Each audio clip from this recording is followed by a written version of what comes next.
ఈ ముక్కలో ఉన్నటువంటి జ్యూస్ పిండుకొని ముద్దలో కలుపుకుని తింటే ఉంటది సూపర్ అండి. మరుగుతున్నప్పుడే మనం వంకాయ ముక్కలు అనేవి యాడ్ చేసుకోవాలి. ట్రై చేయండి. దీంట్లో అయితే మంచి ప్రోటీన్ అయితే ఉంటుందన్నమాట. ఈ పీతల పులుసు ఎలాగా ప్రిపేర్ లాగా చింతపండు పులుపు అనేది వేసేవారు. Hi hello everyone, welcome back to Valli Rams kitchen. Godavari జిల్లాలో తినే తిండిలో ముఖ్యమైనటువంటి మంచి నాన్ వెజ్ రెసిపీ ఏంటో తెలుసా? పీతల పులుసు. ఈ పీతల పులుసు అయితే చాలా రకాలు ఉన్నాయండి. మనకి పీతల్లో రకాలు వచ్చేసి గుడ్డు పీత, చుక్క పీత అన్నమాట. కానీ మీకు ఎప్పుడైనా సరే చుక్క పీతల కన్నా గుడ్డు పీతలు అయితే తీసుకోండి. అవి అయితే ఇంకా టేస్ట్ అయితే అదిరిపోతాయండి. మరి ఈ పీతలు ఏంటి తినకూడదు అని ఏమన్నా అనుకుంటున్నారా? అలాంటిది ఏం లేదండి. ఒకసారి తెచ్చుకుని ట్రై చేయండి. దీంట్లో అయితే మంచి ప్రోటీన్ అయితే ఉంటుందన్నమాట. ఈ పీతల పులుసు ఎలాగా ప్రిపేర్ చేయాలి, మరి మా గోదావరి స్టైల్లో ఎలా ప్రిపేర్ చేస్తాను అనేది మీకు ఈ వీడియోలో అయితే క్లియర్ గా చూపిస్తాను. వీడియోని అయితే ఎక్కడా కూడా స్కిప్ చేయకుండా చూడండి. మరి దానికన్నా ముందు మన వీడియోని అయితే ముందుగా లైక్ చేయండి, షేర్ చేయండి. ఛానల్ని అయితే ఎవరైనా సబ్స్క్రైబ్ చేయకపోతే సబ్స్క్రైబ్ చేయండి. మీరు ఎప్పుడైనా సరే మార్కెట్ కి వెళ్ళినప్పుడు మీకు పీతలు కనిపించినాయి అనుకోండి, ఎలా సెలెక్ట్ చేయాలి అని అనుకుంటున్నారా? మీరు పీత తీసుకుని ఇలా పట్టుకుని చూడండి. అది బరువుగా ఉంది అనుకుంటేనే ఆ పీత తీసుకోండి. ఒకవేళ లైట్ వెయిట్ లా ఉందంటే ఆ పీతలు స్కిప్ చేసేయండి, తీసుకోకండి. ఎందుకంటే అవి ఆల్రెడీ పాడైపోయి ఉంటాయి అన్నమాట. సో అలాంటివి అయితే తెచ్చుకోకూడదు. మనకి బరువుగా ఉన్న పీతలు ఉండాలి. నెక్స్ట్ కదులుతూ ఉంటాయి అన్నమాట. ఆ పీతలు అయితే ఇంకా సూపర్ ఉంటాయండి. యాక్చువల్ గా ఈ పీతలను అయితే పులుసు చేసుకోవచ్చు, లేదంటే ఫ్రై చేసుకోవచ్చు, కర్రీ కూడా చేసుకోవచ్చు. ఇవి మనకి రెస్టారెంట్ లో దొరుకుతాయి అని చాలా తక్కువగా దొరుకుతాయండి. కానీ ఇంట్లో మట్టికి చేసుకుని ట్రై చేయండి. చాలా చాలా బాగుంటది. టేస్ట్ అయితే అదిరిపోద్ది అన్నమాట. ఇవిగోండి ఈ పీతలు అయితే నేను తెచ్చుకున్నాను అనమాట. నేను ఆల్రెడీ క్లీన్ చేసానండి. ఉప్పు వేసి శుభ్రంగా క్లీన్ చేసాను. స్మెల్ ఏమైనా ఉంటే పోతుంది అన్నమాట. చూడండి పీతలు కూడా ఫ్రెష్ గా ఉన్నాయి. ఈ పీతలు వచ్చేసి కేజీ పీతలు అన్నమాట. ఈ పీతది పైన షాలు తీయించేసి ఇలా ఉంచుకున్నా. నెక్స్ట్ కాళ్ళు ఉంటాయి కదా, డెక్కలు అంటారు వీటిని అయితే ఇలాగా కొట్టుకున్నానండి. లైట్ గా కొట్టుకుని ఉంచుకున్నా. జ్యూస్ అనేది ఉప్పు కారం అన్ని కూడా బాగా పట్టాలని చెప్పి ఇవి ముందే ఇలాగా రెడీ చేసి పక్కన పెట్టుకున్నా. ఇప్పుడు దీనికి మనం మసాలా ప్రిపేర్ చేసుకోవాలి. దీనికోసం అయితే ఆనియన్స్ అండి, ఈ సైజు ఆనియన్స్ అయితే ఒక 2 గాని 3 గాని తీసుకోండి. బాగా పెద్ద సైజు ఆనియన్ అయితే ఒకటైతే సరిపోతుంది. ఇలాగా మీడియం సైజు అయితే 2 నుంచి 3 వరకు యాడ్ చేసుకోవాలి. మరి చిన్న చిన్న ముక్కలు అయితే అవసరం లేదండి, ఎందుకంటే ఇవి పేస్ట్ చేసుకుంటాం కదా. సో అందుకని చెప్పి వీటిని ఇలాగా ఒక మీడియం సైజు ముక్కల కింద కట్ చేసేసుకుంటున్నా. మీకు ఈ పీతలు అయితేనండి మార్కెట్ లో తీసుకున్న తర్వాత వీటిని క్లీన్ చేసే వాళ్ళు ఉంటారు అన్నమాట. వాళ్ళ చేత క్లీన్ చేయించేసుకుని ఇంటికి తెచ్చుకున్న వెంటనే మటుకి ప్రిపేర్ చేసుకోవాలి. ఇవైతే ఎక్కువగా పచ్చివి స్టోర్ ఉండవండి. తెచ్చుకున్న వెంటనే మటుకి కుక్ చేసేసుకోవాలి. మరి ఈ పీతలకైతే ఆనియన్స్ కట్ చేసేసాను కదా. ఇప్పుడు మసాలా పెడుతున్నాను. ఈ పీసెస్ అన్నిటినీ కూడా ఇప్పుడు నేను మిక్సీలో వేసుకుంటున్నా. ఒకవేళ మీకు ఇలాగ గ్రైండ్ చేసుకుని రుబ్బురోలు అవి ఉంటే వాటిలో అయినా సరే వేసుకుని మెత్తగా అయితే గ్రైండ్ చేసుకోవాలి. ఈ ఆనియన్ పీసెస్ లోకి మసాలాని యాడ్ చేయాలని చెప్పాను కదా. సో అందుకని చెప్పేసి మసాలాలు వచ్చేసి 1 స్పూను ధనియాలు, 1 స్పూన్ జీలకర్ర, నెక్స్ట్ లవంగాలు వచ్చేసి ఘాట్ ఎక్కువగా ఉంటాయి కదా. సో అందుకని చెప్పి ఎక్కువ వేసుకోకూడదండి. ఒక 3 నుంచి 4 వరకు వేసుకుంటే సరిపోతుంది. ఒక 4 లవంగాలు కూడా యాడ్ చేసేసుకున్నా అండి. అల్లం వెల్లుల్లి పేస్ట్ మటుకి స్టోర్ చేసుకున్నవి ఉంటాయి కదా, అవైతే యాడ్ చేయొద్దు. ఎప్పుడు కూడా మనం ఎన్వి కర్రీస్ ప్రిపేర్ చేసుకున్న ఫ్రెష్ గా చేసుకుని మసాలా వండుకుంటే ఆ టేస్టే వేరు. ఇదిగోండి వెల్లుల్లి వచ్చేసి ఒక 7 రబ్బలు ఉన్నాయన్నమాట. వీటిని అయితే యాడ్ చేసేసుకుంటున్నా. మీరు మన పాత వీడియోస్ చూసినట్లయితే మీరు మసాలా ఎప్పుడు కూడా నేను అప్పటికప్పుడు ప్రిపేర్ చేసే మరి నేను ఎన్వి కర్రీస్ అనేవి ప్రిపేర్ చేస్తూ ఉంటాను అనమాట. దీంట్లోకి వెల్లుల్లి యాడ్ చేసాం కదా, అల్లం కూడా యాడ్ చేసుకోవాలి. దీనికోసం అయితే అల్లం అన్నమాట. ఈ సైజు అల్లం ముక్క తీసుకుని చక్కగా మీరు పీల్ అవుట్ చేసేసుకుని ఆ పీస్ కూడా యాడ్ చేసేసుకున్నాను నేను. ఇప్పుడు దీన్ని మెత్తగా అయితే ఎటువంటి వాటర్ ని యాడ్ చేయకుండా గ్రైండ్ చేసుకోవాలి. ఎందుకంటే ఆల్రెడీ మనకి ఆనియన్ లో వాటర్ కంటెంట్ అనేది ఉంటుంది కదా. సో ఆ వాటర్ కంటెంట్ తోటే మనకి ఆనియన్ పేస్ట్ అనేది మెత్తని కాటుగా అయితే రెడీ అయిపోతుంది. ఇదిగోండి ఆనియన్ పేస్ట్ రెడీ అయిపోయింది. ఇదిగోండి ఈ విధంగా పేస్ట్ చేసుకోవాలన్నమాట. మరి ఇంత మెత్తగా అయితే చేసుకోండి, అప్పుడు మనకి పులుసు టేస్ట్ బాగుంటుంది. పీతల పులుసుకి మరింత రుచిని పెంచే వెజిటేబుల్ ఏదైనా ఉందంటే అది వంకాయ మాట. మీరు పులుసు మరుగుతున్నప్పుడు ఒక 2 వంకాయలు వేసి చూడండి, పులుసు టేస్ట్ అయితే అదిరిపోతుందండి. కొంచెం కూడా మిగిల్చకుండా మొత్తం తినేస్తారు పులుసునైతే. ఈ పాత్ర పెట్టుకున్న తర్వాత ఆయిల్ ని యాడ్ చేసుకోవాలండి. ఎప్పుడు కూడా అన్ని కర్రీకి కాస్త ఆయిల్ అనేది ఎక్కువగా ఉండే విధంగా చూసుకోవాలి. ఇదిగోండి ఈ ఆయిల్స్ వచ్చేసి చెక్కగానుగు ఉంటది కదా, సో అక్కడైతే నేను తెచ్చుకుంటూ ఉంటాను అనమాట. కొబ్బరి నూనె కూడా యూజ్ చేస్తానండి. కొబ్బరి నూనె అయితే వేరే వంటల్లో యూజ్ చేస్తాను, నేను ఎన్వి కర్రీలోకి కొంచెం తక్కువగానే యూజ్ చేస్తాను. అవైతే మెయిన్ గా పప్పు ఇలాంటివి తాలింపు కర్రీస్ ఉంటాయి కదా, వాటికైతే యూజ్ చేస్తూ ఉంటాను అనమాట. ఇప్పుడు ఈ వేరుశనగ నూనెని యాడ్ చేసేసుకుంటున్నా. ఇదిగోండి ఈ మాత్రం ఆయిల్ అయితే ఉండాలి. ఇప్పుడైతే ముందుగా గ్రైండ్ చేసినటువంటి ఆనియన్ పేస్ట్ ని కూడా యాడ్ చేసేసుకుంటున్నా.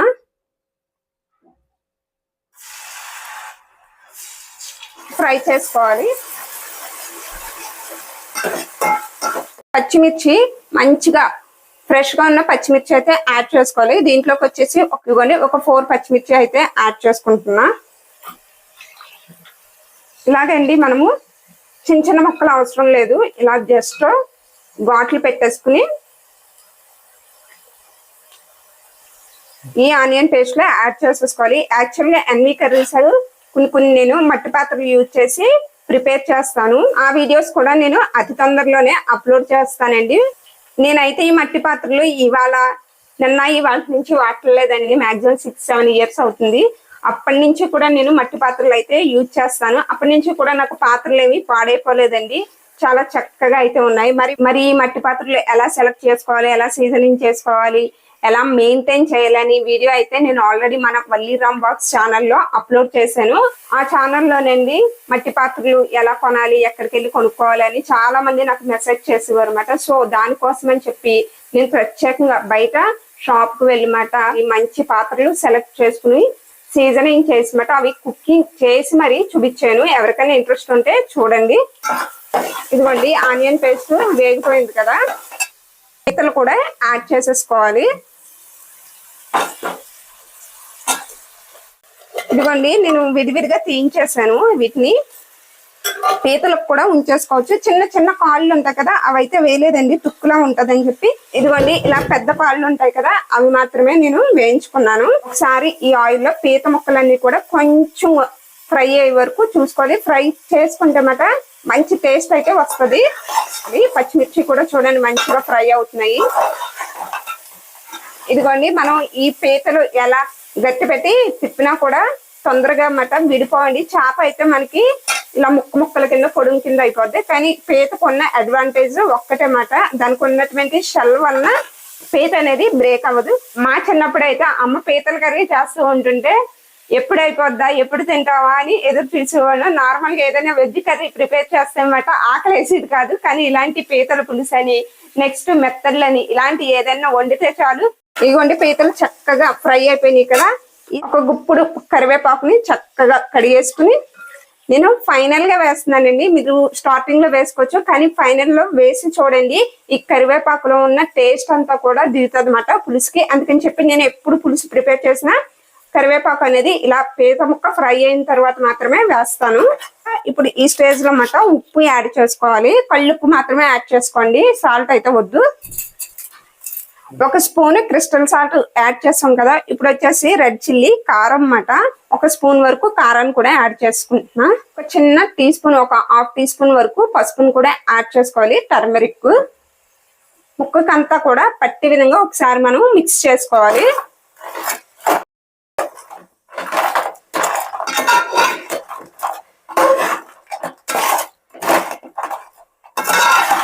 ఇదిగోండి ఉప్పు పసుపు కారం అంతా కూడా బాగా మిక్స్ చేసేలాగా మనము మిక్స్ చేసేసుకున్నాం కదా, బాగా పట్టి విధంగా ముక్కకి. ఇప్పుడైతే వాటర్ యాడ్ చేసుకోవాలండి, నార్మల్ వాటర్ అన్నమాట. ఈ కప్పు తోటి 1 కప్పు వరకు నార్మల్ వాటర్ అయితే యాడ్ చేసుకుని పీతల్ని కుక్ చేసుకోవాలి. ముందుగా క్రాబ్స్ ఈ వాటర్ వేసుకుని కుక్ చేసుకోవాలి. కొంచెం మునిగి వరకు వాటర్ అయితే యాడ్ చేసుకుంటున్నా.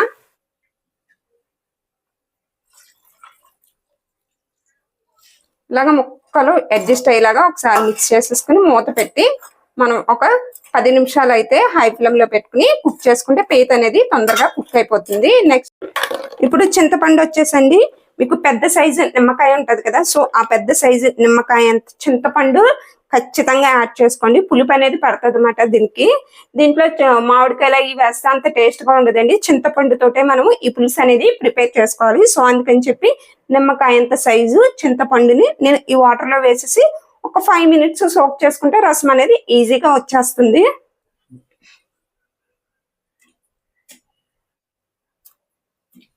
ఇదిగోండి పులుసు అనేది మరుగుతుంది కదా. ఇప్పుడండి ఈ స్టేజ్ లోనే మనము వంకాయలు యాడ్ చేయాలని చెప్పాను కదా, ఒక 2 వంకాయలు మాట యాడ్ చేసుకోవాలి. వంకాయలు యాడ్ చేయమన్నానని చెప్పి పూర్తిగా ఒక వంకాయ పలంగా యాడ్ చేయకూడదు. ఇలా మాట మనం చీరికల కింద యాడ్ చేసుకోవాలి. సో చూసుకోండి, ఏమైనా పుచ్చులు అయ్యి ఉంటే కనుక ఇదిగో ఇలాగా యాడ్ చేసేసుకోవాలండి. పులుసు అనేది మరుగుతున్నప్పుడే మనం వంకాయ ముక్కలు అనేవి యాడ్ చేసుకోవాలి.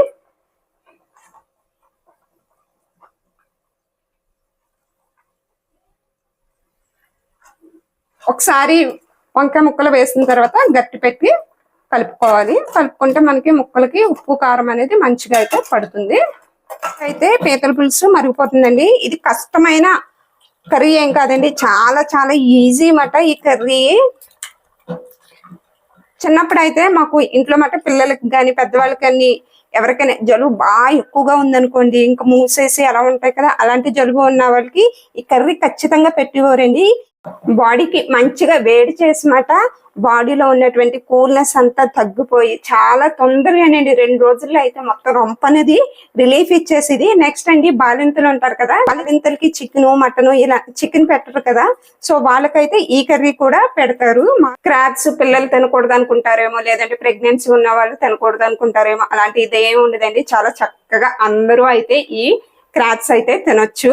దీనివల్ల సైడ్ ఎఫెక్ట్స్ ఉండవు. అదే విధంగా ఎటువంటి ఒళ్ళు నొప్పులు అంటారు అలాంటి ఏం ఉండవండి. చాలా చక్కగా ఉంటది బాడీ అయితే. మనకి మంచి ప్రోటీన్ ఫుడ్ ఉన్న ఫుడ్ లో ఏదైనా ఉందంటే పీతలు ఒకటి మాట క్రాబ్స్. ఇదిగోండి మట్టి పాత్రలో మనం మిక్స్ చేసాం కదా, చాలా తొందరగా అయిపోయింది అన్నమాట. నెక్స్ట్ ఇలా వేసుకుంటే చాలా హెల్దీ కూడా. అప్పుడప్పుడు మట్టి పాత్రలు అయితే యూజ్ చేస్తూ ఉండాలి. సో ఇప్పుడైతే ఈ పులుసుని డైరెక్ట్ యాడ్ చేసుకుంటున్నాను, ఇలాగా చెయ్యి అడ్డు పెట్టేసి.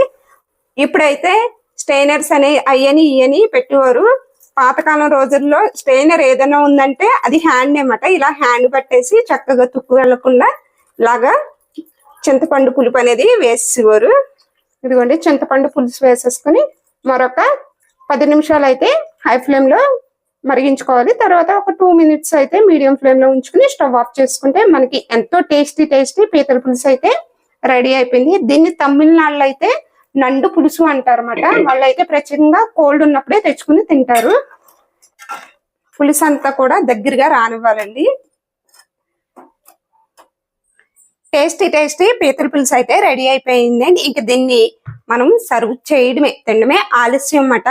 మనం ఈ పీతల పులుసు ఎలా తినాలో తెలుసా మీకు? అసలు మనము ఈ ముక్కలో ఉన్నటువంటి జ్యూస్ పిండుకొని ముద్దలో కలుపుకుని తింటే ఉంటది సూపర్ అండి. ఆ టేస్ట్ మీ అందరికీ తెలుసు కదా, మా ఇంట్లో అయితే 1 polished బ్రౌన్ రైస్ తింటామని. ఈ పీతల పులుసు ఏ రైస్ లో అయినా సూపర్ అండి. జొన్న రైస్ అయినా సరే, మిల్లెట్ రైస్ అయినా సరే, లేదంటే డార్క్ బ్రౌన్ రైస్ అయినా సరే. మరి ఈ పీతల పులుసు వేసుకున్న తర్వాత పీత ఎలా ఒలుసుకుని తినాలి అనుకుంటున్నారా? మీకు చూపిస్తున్నాను కదా, అటు ఇటు చివరిన మనం తీసేసుకుని ఇలా ఒకసారి ఓపెన్ చేస్తే చాలు గుజ్జు అంతా కూడా ఈజీగా సెపరేట్ అయిపోతుంది. చూపిస్తున్నాను చూడండి. ఇలా గుజ్జు తీసేసుకుని మనము పీతల కర్రీలో కలిపేసుకున్నమాట తినడమే. నెక్స్ట్ ఇది టేస్ట్ ఎలా ఉందంటే అదిరిపోయిందండి రియల్ గానే. మీరు వంకాయ అనేది ఎక్కడ కూడా స్కిప్ చేయకండి. వంకాయ కలుపుకుని ఒకసారి ట్రై చేయండి. ఎవరైనా ట్రై చేయని వాళ్ళు ఉంటే మీరు మళ్ళీ చేసుకుని అయితే తింటారన్నమాట. మరి ఆలస్యం ఎందుకు, ఈ పీతల పులుసు ఒకసారి వంకాయ కాంబినేషన్ తో ట్రై చేయండి. ట్రై చేసిన తర్వాత అది ఎలా ఉందో నాకు కామెంట్ సెక్షన్ లో కామెంట్ చేయండి. మరి నేను చేసినటువంటి ఈ పీతల పులుసు రెసిపీ నచ్చినట్లయితే ముందుగా లైక్ చేయండి. అదే విధంగా మీ ఫ్రెండ్స్ కి రిలేటివ్స్ కి షేర్ చేయండి. ఛానల్ అయితే సబ్స్క్రైబ్ చేసేయండి. Thanks for